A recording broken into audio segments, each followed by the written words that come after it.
Chapter 40, Motorway Mischief.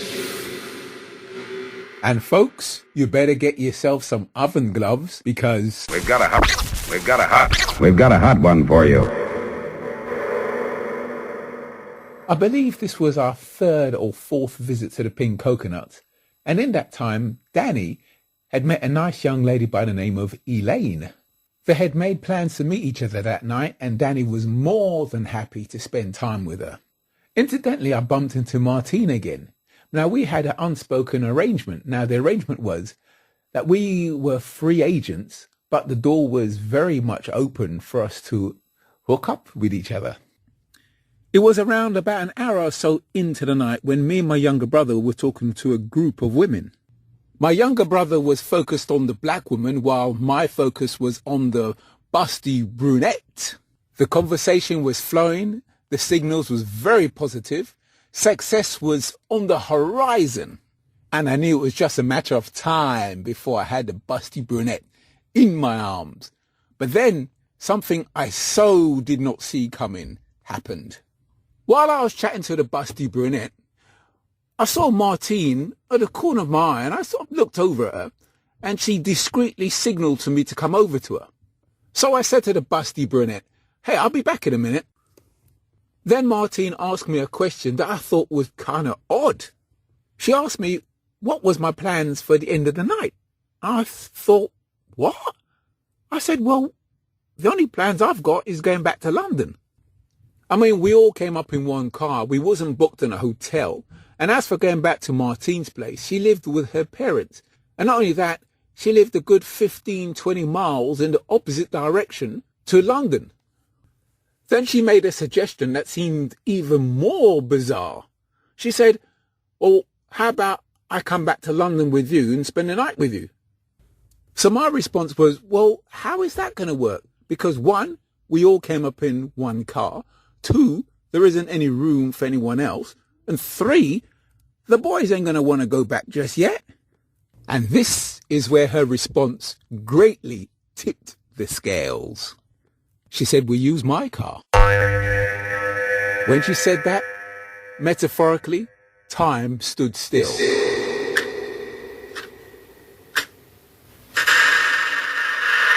Within that hundredth of a second, I was now analysing my choices. Choice number one. Stick with busty brunette, but there was no guarantee of any success such as getting laid. All I had was a perhaps or a maybe at best.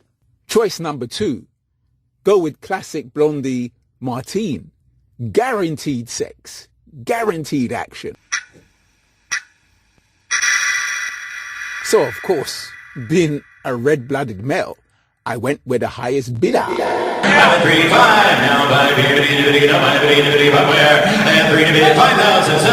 Sold to the blondie. So the arrangement was, we'll meet at the entrance while I told the boys I was willfully being kidnapped. Martin said it's easier if I drive because I know exactly where I was going. Now, for the sake of the youngsters listening, there was no such thing as a sat-nav in those days. Approximately a half hour later, we were passing the Leicester service station on the M1 southbound. As we were passing that service station, I could see in my peripheral vision her classic blonde head of hair moving up and down slowly, with a motorway streetlight giving a brilliant shine of a reflection of her hair as I was receiving a blowjob. Of course, my body would tense up every 100 feet or so because the blowjob was a bit on the scrapey, toothy side.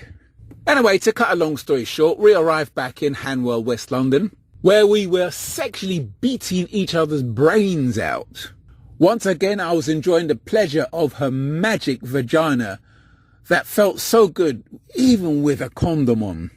Eventually, we had 2 blissful rounds of a session. And just as we were laying there, I had my arms round her, and it was that point where you start to drift off to sleep. The phone rang downstairs. Now, at first, I thought, well, who the fuck's ringing at this time of the morning?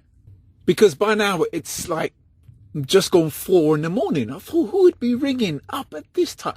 So I basically ignored it. And then the phone stopped ringing.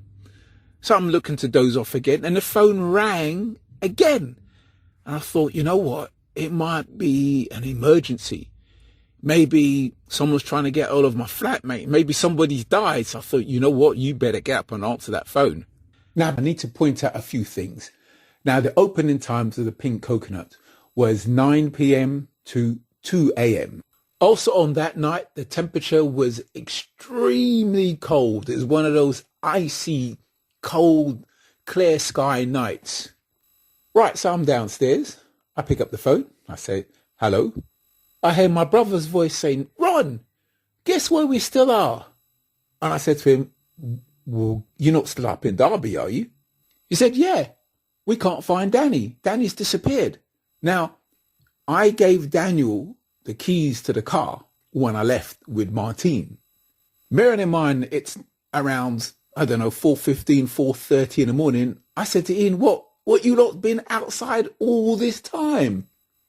He said, luckily, they didn't have to spend the whole night outside because those women that we were talking to earlier on, Busty Brunette, they let them stay in the car. But eventually, they just had to leave. And reluctantly, they had to boot them out of the car.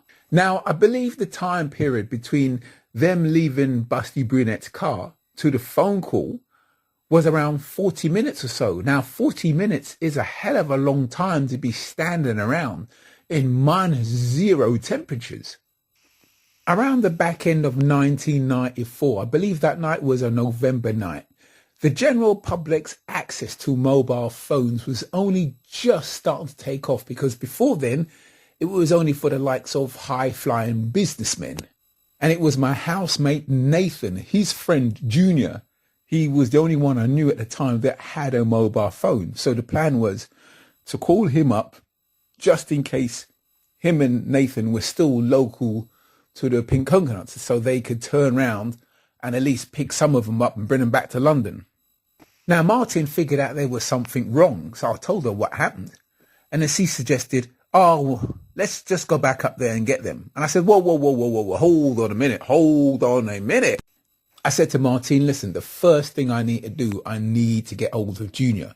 Because let's say I jump in your car. Now we drive up the M1. 5 minutes later, after we've set off, Daniel turns up. Now they're on the way down to London. We pass them halfway up the M1. I end up now in Derby. I'll be the one that's stranded up there while they're now back in London. Around 15 minutes has passed. I'm looking through Nathan's notes to see if I could find Junior's phone number. Phone rings again. I answer the phone. This time it's Danny's brother, Paul. It said, Ron, it's okay, Daniel's turned up. I was told the mood was very somber, very silent when they got into his vehicle, even though he apologized, but there was no reply because they'd been freezing their nuts off.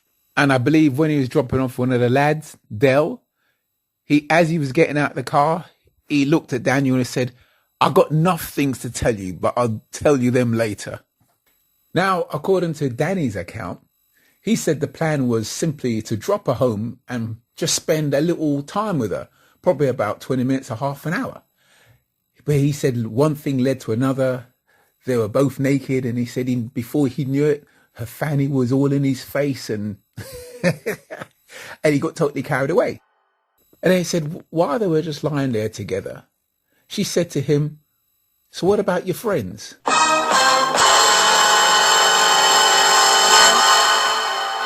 That's when he thought, fuck, when he realized how long he had been. As for me, it was another wonderful night, thanks to the compliments of the Pink Coconuts. As for Danny and Elaine, there was still one more adventure to come, which I will reveal in the next chapter.